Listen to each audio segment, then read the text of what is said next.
नमस्कार दोस्तों, OCN network में आपका स्वागत है।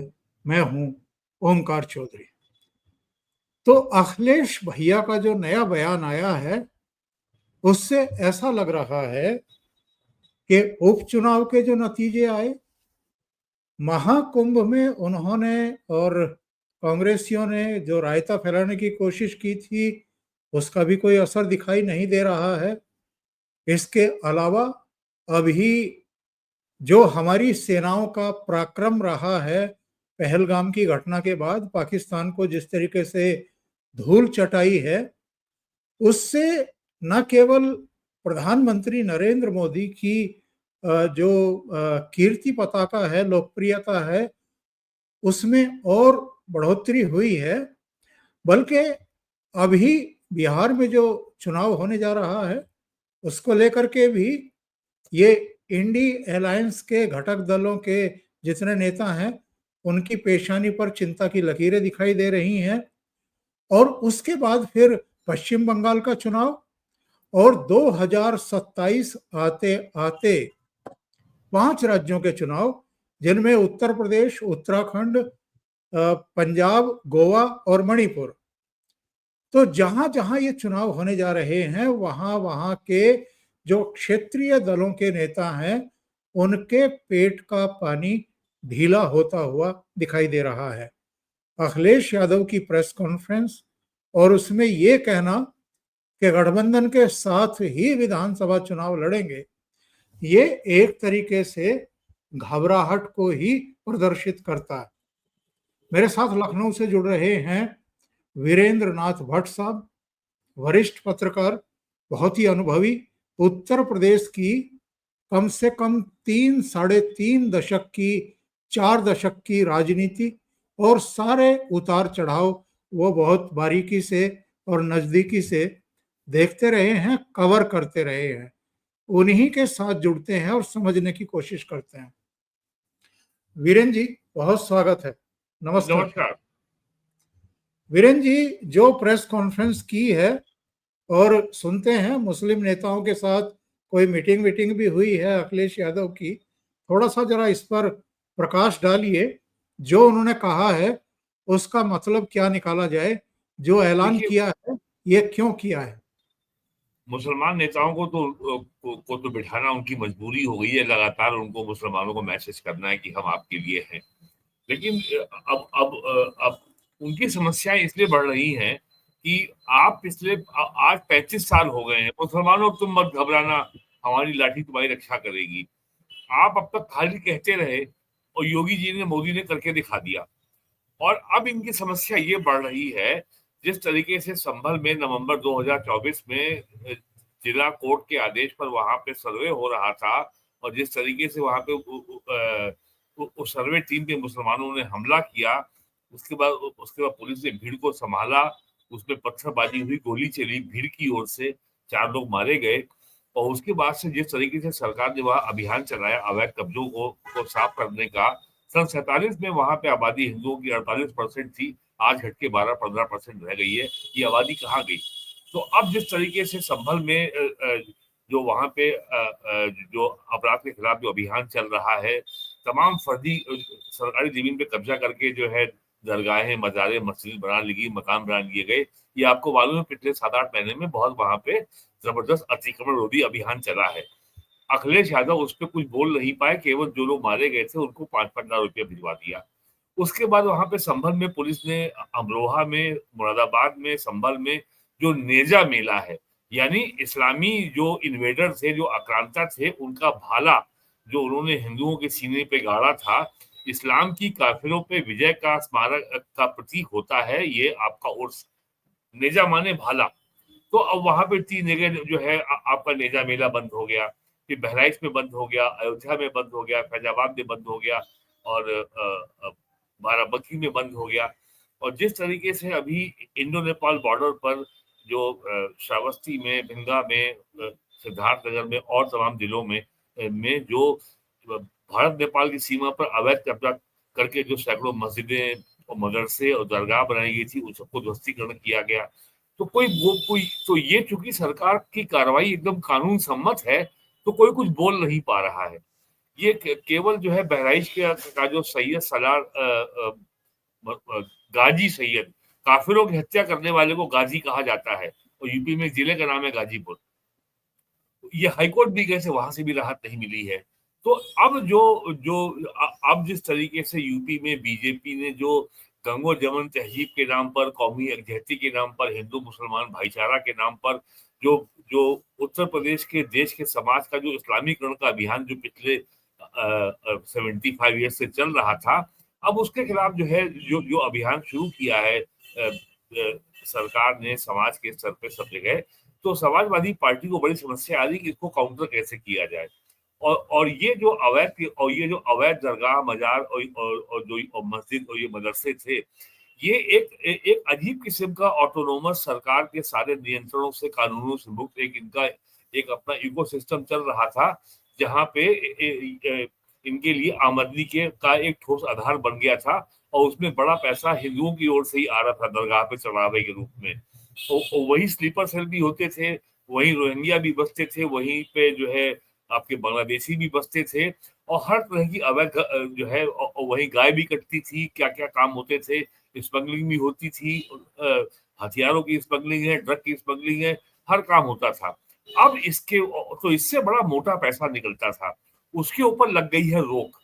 और ये आपको मालूम है, आज यूपी में 9वां साल है, गोहत्या पे रोक लग गई है, गाय की स्मगलिंग पे रोक लग गई है, जिसकी जहां मर्जी आई एक झोपड़ी डाली और गाय और ऊंट और भैंस काटना शुरू कर दिया, वो भी सब बंद हो गया है।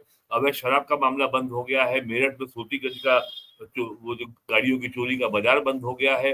फास्टैग आने से गाड़ी की चोरी और मुश्किल हो गई है। नेपाल में दिलशाद मिर्जा का बहुत बड़ा अड्डा था, पूरी यूपी से गाड़ियां चोरी होकर नेपाल जाती थी, वो बंद हो गया है। तो एक जो है सेकुलरिज्म के नाम पर और सामाजिक न्याय के नाम पर और बैकवर्ड कल्याण के नाम पर हिंदुओं को जिस तरीके से बेवकूफ बना करके उनका इस्तेमाल किया जा रहा था, इस राजनीति को बीजेपी ने अब उसके आधार पे, उसके मूल पे चोट की है। और जिस तरीके से पिछले 8 सालों में सारी योजनाओं का लाभ लोगों तक पहुंचा है, अब उसके लिए बीजेपी को ज्यादा दावे करने की जरूरत नहीं है। वो सारे बेनिफिशियरी सामने हैं, उनको समझ में आ रहा है। और जिस तरीके से जाति का जहर फैला करके और ये बता और ब्राह्मणों को एक अजीब किस्म का खलनायक बना दिया गया था, वो लोगों के सामने अब आ रहा है कि असलियत क्या है। तो ये जो अगड़ा पिछड़ा दलित, ये सब जो जो जो विष बेल तैयार हुई थी 35 साल में, अब वो धीमे धीमे सूख रही है। सबसे बड़ी चुनौती आई है जो जो केंद्र सरकार ने 24 या 25 अप्रैल को जनगणना के साथ जाति की भी गणना की घोषणा कर दी। उससे समाजवादी पार्टी, कांग्रेस और ये जो इंडी अलायंस है, ये नेता लोग जो है ये बहुत बौखला गए हैं, बहुत खड़बड़ा गए हैं। ये तो उन्होंने हमारा मुद्दा ही छीन लिया। तो अब ये और अभी नोटिफिकेशन कल जारी हुआ है, और उन्होंने कहना शुरू कर दिया कि देखो ये लोग जो है इसमें भी गड़बड़ करेंगे। अरे ईवीएम में गड़बड़ी की बात चुनाव के बाद कहते थे, यहाँ अभी अक्टूबर 2026 में जनगणना शुरू होगी, और मार्च 2027 में समाप्त होगी। इन्होंने अभी से कहना शुरू कर दिया। अब इनकी समस्या क्या है? इनकी समस्या ये है, 2001 में जब राजनाथ सिंह यूपी के मुख्यमंत्री थे, तब हुकुम सिंह जो थे कैराना के विधायक, बाद में सांसद रहे, उनकी अध्यक्षता में सामाजिक न्याय समिति बनी थी। सामाजिक न्याय समिति ने कहा था कि पिछड़े वर्ग में 20% का जो आरक्षण का कोटा है, उसका लाभ केवल 3 या 4 प्रभुत्वशाली जातियों को मिला है। यादव, कुर्मी, लोध, जाट और गुर्जर को मिला है। बाकी सारी जातियां, 400 से अधिक जातियां छूट गई हैं। तो 27% कोटा का 3 श्रेणियों में वर्गीकरण कर दिया जाए, कोटा विद इन कोटा कर दिया जाए। एक बैकवर्ड कास्ट हो 8%, एक और एक एक्सट्रीमली बैकवर्ड हो, और एक मोस्ट बैकवर्ड हो। ये मामला जो है, और इसको, इस रिपोर्ट को राज्य सरकार ने मान लिया था, और इसी के अनुसार जो कानून है सरकारी नौकरी में आरक्षण देने का, उसको अमेंडमेंट भी कर दिया था। बाद में उसको हाई कोर्ट ने स्टे कर दिया था। खैर, वो मामला खत्म हो गया। नरेंद्र मोदी गवर्नमेंट आने के बाद केंद्र में जस्टिस रोहिणी कमीशन बैठाया गया। उसने भी सामाजिक न्याय के सारे पहलुओं की परीक्षा की कि क्या सभी जातियों में आरक्षण का आर्थिक लाभ समान रूप से पहुंचा है। उसकी भी रिपोर्ट यही है कि ऐसा नहीं पहुंचा है। यूपी और बिहार में सर्वे से ये सामने आया है कि अकेले यादव जाति को कुल आरक्षण का जो लाभ मिला है उसकी संख्या 40% है, 60 में बाकी सब है। फिर योगी जी की सरकार ने 2018 में एक जस्टिस राघवेंद्र कमेटी बनाई, उसकी भी रिपोर्ट आ गई है। तो इनको ये मालूम है जब जाति जनगणना की रिपोर्ट आ जाएगी और आंकड़े टेबुलेट हो जाएंगे, उसके बाद Hukum Singh committee, justice Rohini committee, justice Raghavendra Kumar committee, इन तीनों की रिपोर्ट के आधार पर कोटे का वर्गीकरण होगा और इनकी पोल खुलेगी कि पिछले 35 सालों में बिहार में और यूपी ने केवल यादवों के हिस्से मलाई आई है, बाकी किसी को कुछ नहीं मिला है। ये इनकी सबसे बड़ी चिंता है, इसलिए बार बार पीडीए पीडीए कर रहे हैं कि जो जनगणना होगी उसमें पीडीए वाले होंगे कि नहीं होंगे। अरे भाई, जनगणना राज कर्मचारी ही करेंगे और राज कर्मचारियों में बड़ी संख्या जो है आपके दलित भी हैं, पिछड़े भी हैं, मुसलमान भी हैं और आपके सवर्ण भी हैं, सभी हैं। और तो अब ऐसा कैसे हो सकता है कि और जनगणना में लाखों लोग लगते हैं, 2-4 लोग नहीं लगते हैं, ये आपको पता ही है। देखिए और मोहल्ले वो तो हर घर में जाएंगे, वो तो हर घर में हाँ, जाएंगे। तो अब जो है 10 साल के कार्यकाल के बाद यूपी में 3 बड़े मुद्दे योगी जी ने खत्म कर दिए। पहला लॉ एंड ऑर्डर, दूसरा है आपका गन्ना किसान और तीसरा है बिजली। मैं ये नहीं कहता कि 100% प्रदेश में 75 जिलों में 25 करोड़ लोगों को सबको जो है 24 घंटे बिजली मिल रही है, बिल्कुल नहीं मिल रही है। केवल सभी जिला मुख्यालय 75, केवल सारे मंडली मुख्यालय जो 18-19 उनमें 24 घंटे बिजली मिल रही है।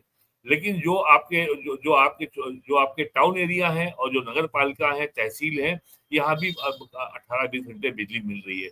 लेकिन स्थिति लगातार पिछले 8 वर्षों में बहुत बेहतर हुई है और Samajwadi party law and order को, बिजली को, गन्ना किसानों के मामले को अब की बार जो है 8 साल में मुद्दा नहीं बना सकी। यूपी में ये हाल है कि 2023-24 की तुलना में 24-25 में यूपी में गन्ने चीनी का प्रोडक्शन 1 करोड़ टन के नीचे 92-93 लाख पे सिमट गया। क्यों?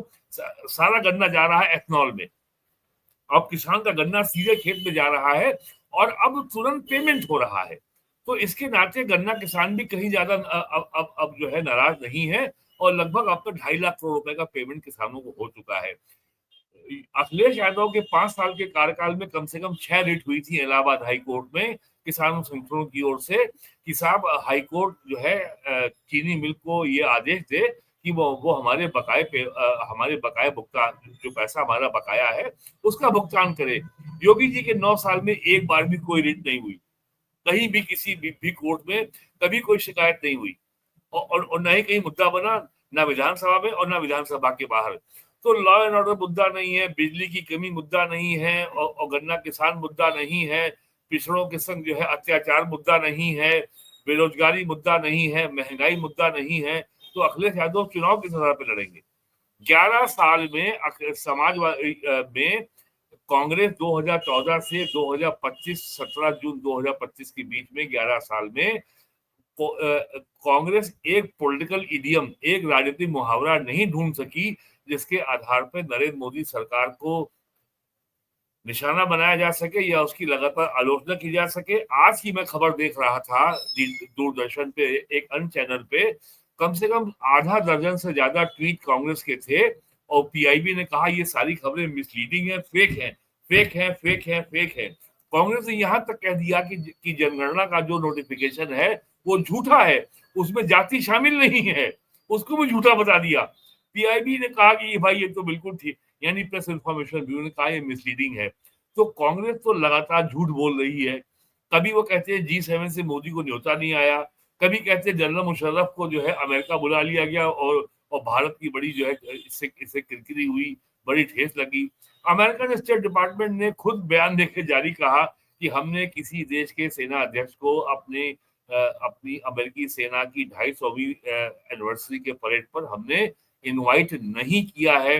फिर भी जनरल मुशर्रफ अमेरिका गए थे और वहां पे उनको जनरल मुनीर सॉरी सैयद मुनीर, वहां पे पाकिस्तानियों ने बहुत गाली दी, उनको हत्यारा कहा, मर्डर कहा और क्या और कहा ये खूनी कातिल है, इसके हाथ खून से रगे हुए हैं।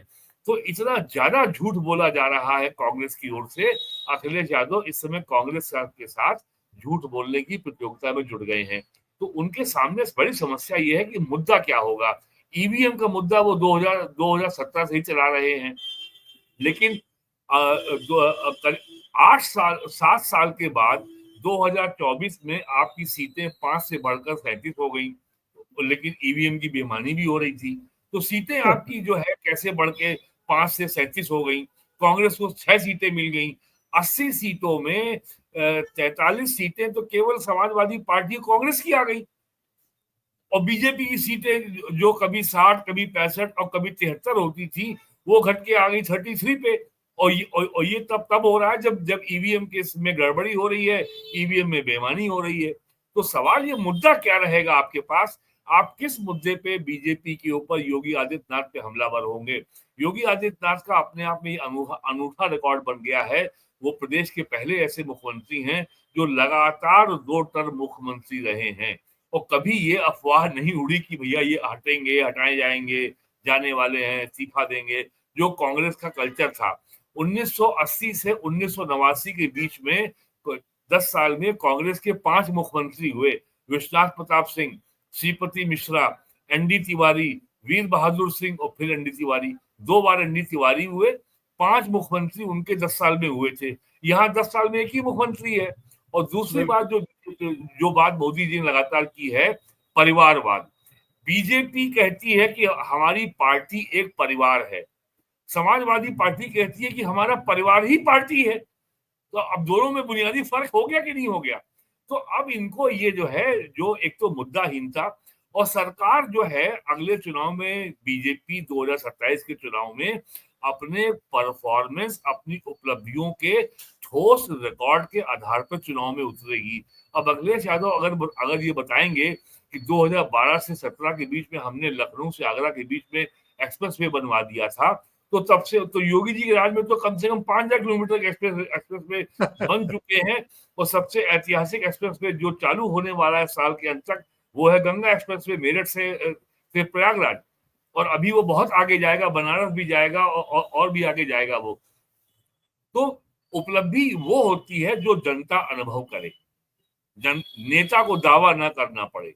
अगर आपको बिजली मिल रही है तो ठीक बात है, जनता इसको कंफर्म करेगी। आपको अगर अगर निःशुल्क अनाज मिल रहा है तो जनता इसको कंफर्म करेगी, तस्दीक करेगी।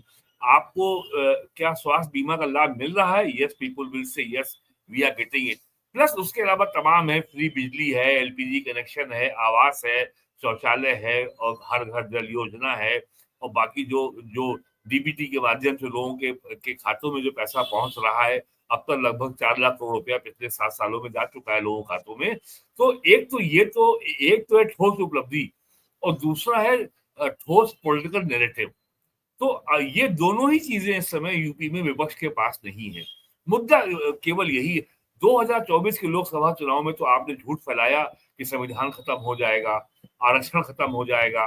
अब तक जो है योगी जी के 8 साल में लगभग 2.25 लाख से ज्यादा नौकरियां केवल पुलिस विभाग में दी जा चुकी है। 2.25 लाख, और टोटल संख्या ये 5 लाख के ऊपर है। जरा बता दें अखिलेश यादव, उनके जमाने में, उनके कार्यकाल में कितने लोगों को नौकरी दी गई थी। ये तो और ये तो कह रहे थे कि लाखों को क्यों दी, करोड़ों को क्यों नहीं दी। तो इन्होंने कितने करोड़ को दी थी 5 साल में? सर, पूरे देश में हर राज्य में आप आंकड़ा उठा के देख लीजिए कि किसी भी राज्य की कुल आबादी का केवल 1.5 से 2.25% लोग ही सरकारी नौकरी में हैं। क्या अखिलेश यादव अगर मुख्यमंत्री बनेंगे तो क्या यूपी की 25 करोड़ आबादी का क्या 15% लोगों को गवर्नमेंट नौकरी दे देंगे? ये संभव ही नहीं है। ये आंकड़ा किसी भी राज्य में बढ़ नहीं रहा। और दूसरा जो झूठ फैलाया जाता है कि साहब हम आरक्षण बढ़ा देंगे। अरे आरक्षण बढ़ने से क्या नौकरी बढ़ जाएगी? जो कुल नौकरियों की संख्या तो वही रहेगी। अगर यूपी पुलिस में साल में अगर कुल सैंक्शन पोस्ट अगर 3 लाख हैं, तो क्या उसको आप बढ़ा के 30 लाख कर देंगे? वो संख्या तो 3 लाख ही रहेगी। हाँ, 3 लाख में अगर आज की तारीख में SC ST OBC का आरक्षण 50 है, तो उसको आप 75 कर दीजिए, ठीक है। तो इस वर्ग के लोगों को नौकरियां ज्यादा मिल जाएंगी। लेकिन जो उपलब्ध पदों की संख्या है वो तो 3 लाख ही रहेगी ना, वो तो बढ़ के 30 लाख नहीं हो जाएगी। तो ये लोगों को ये भ्रम जो फैलाया जाता है, और ये जो और ये जो पाखंड जो होता है इसको लोगों को समझना चाहिए कि आरक्षण कोई जादू की छड़ी नहीं है।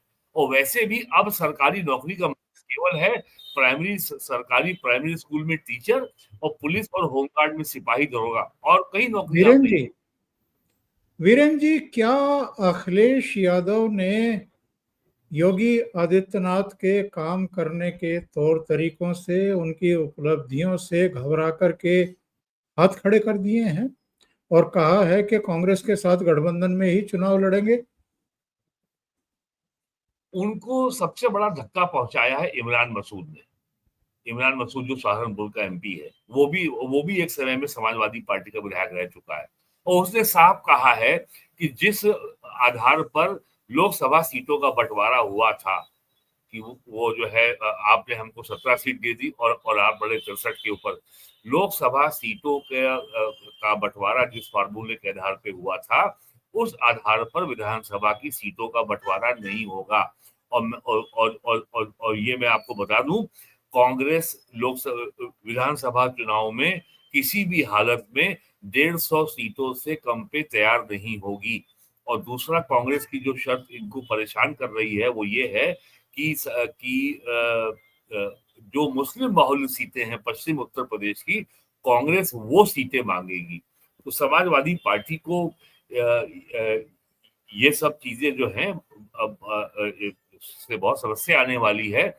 इसलिए अखिलेश यादव हो या उनके भाई धर्मेंद्र यादव हो, वो दोनों लोग लगातार टारगेट कर रहे हैं इमरान मसूद को। अखिलेश यादव ने यहाँ तक कह दिया कि मैं कांग्रेस के हाईकमांड से बात करूंगा मसूद के बारे में, ये कौन होते हैं रोज इस तरह का बयान देने वाले। और क्या कांग्रेस ने इनको हाईकमांड ने इनको अधिकार दे दिया है कि सीटों के बंटवारे के बारे में यही निर्णय करेंगे? तो ये सारी चीजें हैं। तो और बार बार उनका ये, और आज तो उन्होंने यहाँ भी कह दी, यहाँ तक भी कह दिया कि जिसको रहना हो रहे, जिसको जाना हो जाए। तो अब अपने परिवार को समेट के रखना। अब 2022 में इनके संग राष्ट्रीय लोकदल था, वो अलग हो गया। 2022 में इनके संग ओम प्रकाश राजभर था, सुहेलदेव बहुजन समाज पार्टी का, वो भी अलग हो गया। 2022 में इनके साथ केशव मौर्य था, महान दल वाला, वो भी इनसे अलग हो गया। तो अब इनके सामने कोई नया ऐसा व्यक्ति, कोई ऐसा दल या नेता नहीं है जिससे गठबंधन कर सके। और समाजवादी पार्टी में भ्रम ये भी हो गया है कि 2024 के लोकसभा चुनाव में जो लोगों में एकाएक नाराजगी की लहर चली और बीजेपी का वोट शेयर कम हुआ, तो समाजवादी पार्टी का वोट शेयर बढ़ के 36% हो गया लोकसभा में। लेकिन विधानसभा में ये चीजें दोहराई नहीं जा सकती। और जब और आप इनकी हताशा का अंदाजा इससे लगाइए, 10 जून को योगी आदित्यनाथ जी ने बहराइच में महाराज सुहेलदेव की 40 फीट मूर्ति का अनावरण किया। उसी शाम को अखिलेश जी का ट्वीट आ गया कि जब हम मुख्यमंत्री बनेंगे तो गोल्ड प्लेटेड मूर्ति महाराज सुहेलदेव की गोमती रिवर फ्रंट पे लगाएंगे। अरे आप 5 साल मुख्यमंत्री रहे, तब तक आपको सुहेलदेव की याद नहीं आई थी? तो सही अब बात। योगी जी ने जो कहा कि अब हमलावरों का महिमा मंडन बर्दाश्त नहीं किया जाएगा। महाराज सुहेलदेव जो है, इन्होंने सैयद सलाल गाजी का मुकाबला किया था आज से लगभग 1000 साल पहले। और ये जो तुर्क अफगान जो फौज थी, उसका एक भी सिपाही वापस नहीं लौट पाया था। और बहराइच के इस युद्ध के बाद अगले 300 साल तक तुर्कों ने यूपी की ओर मुंह नहीं, कभी रुख नहीं किया था। ये इतिहास में दर्ज है। अब लोग जान रहे हैं कि भैया हमारे जो जो असली आराध्य देव हैं वो महाराज सुहेल देव हैं। ये हिंदुओं का हत्यारा, खून पीने वाला ये गाजी जो सैयद सलार नहीं है।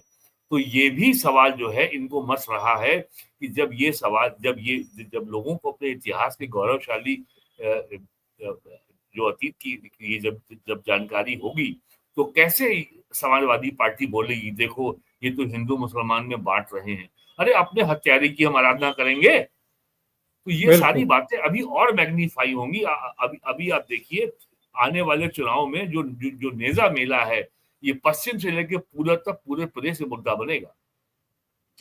वीरेन जी, बहुत बहुत धन्यवाद। वैसे एक और खबर आ रही थी कि जियाउर रहमान बर्क को 6 लाख रुपया भरना पड़ा। यानी ये तो मान लिया उन्होंने कि बिजली चोरी कर रहे थे।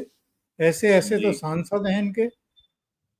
अरे 2 करोड़ रुपए उनके ऊपर बिल बनाया गया था और ऐसा नहीं है कि मामला यही सेटल हो जाएगा।